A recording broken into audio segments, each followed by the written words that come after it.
Pemuda. PPR. Berapa yang datang Pak Pendeta Simon? Itu PPR tadi? Suaranya berapa itu? Paling banyak 15, 20, di bawah 15 kayak. Siap-siap PKB. PKB? Berapa banyak PKB? Lebih banyak? Lebih banyak daripada PPR. Kita sudah mendengarkan khotbah, bukan hanya apa yang disampaikan oleh Pak Pendeta, tetapi semangat untuk melayani. Sesungguhnya itu khotbah terbesar yang kita saksikan hari ini. Kalau saya mungkin buta, saya bunuh diri, atau orang lain bisa melakukan yang sama. Tapi kita bersyukur bahwa ternyata memang perjuangan panjang gereja ini adalah berpikir suatu hari nanti Pendeta Simon naik di mimbar. Beberapa kali kami tawarkan, tetapi itu sulit dengan berbagai keterbatasan. Dan hari ini di 2024 kita bisa mencapai prestasi itu. Tanggung jawab kita sebagai gereja adalah bukan hanya bicara siapa dan bagaimana, tapi bagaimana gereja ini mengembalikan orang pada tempat yang layak bagi dia. Sekalipun secara sinode beliau tidak lagi mendapat tunjangan sebagai seorang pendeta yang aktif, tapi secara jemaat kita harus memberi support kepadanya bahwa beliau adalah pendeta. Walaupun dalam tanggung jawab penuh dia tidak bisa melakukannya, tapi tanggung jawab pelayanan firman sebagai seorang pendeta tetap dilaksanakan. Sehingga dengan begitu sebagai satu gereja kita mencapai atau sudah menjalankan tanggung jawab kita. Sekali lagi bukan pada khotbahnya semata-mata, karena tentu dengan keadaan yang buta, literasi yang diharapkan tinggal satu, literasi digital.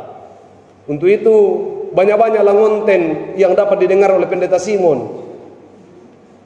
Buat dia tertawa, buat juga dia rindu untuk bersemangat kembali melayani. Saya mengonten beberapa khotbahnya, dan saya tidak pernah posting secara publik, karena saya bilang ada keluarganya yang harusnya bertanggung jawab mendokumentasikan perjalanan hidupnya. Saya Pak Pendeta Simon, ini tambahan khotbah. Saya punya mimpi bahwa kelak kalau pendeta pas mati, orang masih bisa nonton khotbahnya yang sembraut itu.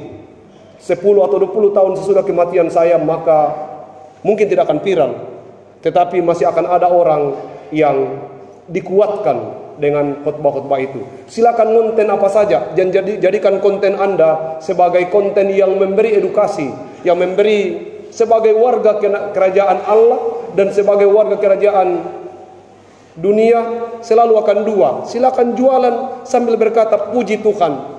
Kalau bukan Tuhan, maka endorse yang kemarin tidak akan sebesar ini. Jadi selalu ada pintu itu.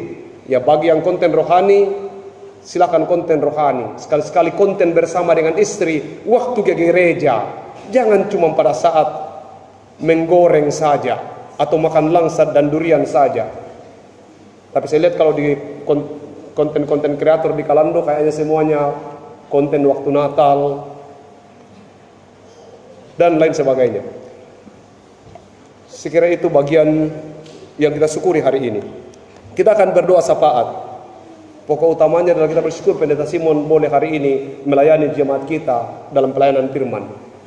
Yang kedua, kita bersyukur karena Arit, anak dari keluarga Theophilus, berulang tahun yang ke-12 tahun. Selanjutnya Bapak Serni bersyukur karena Serni boleh menerima bantuan pemerintah. Serni ada sekarang kah? Tidak ada. Sudah pulang?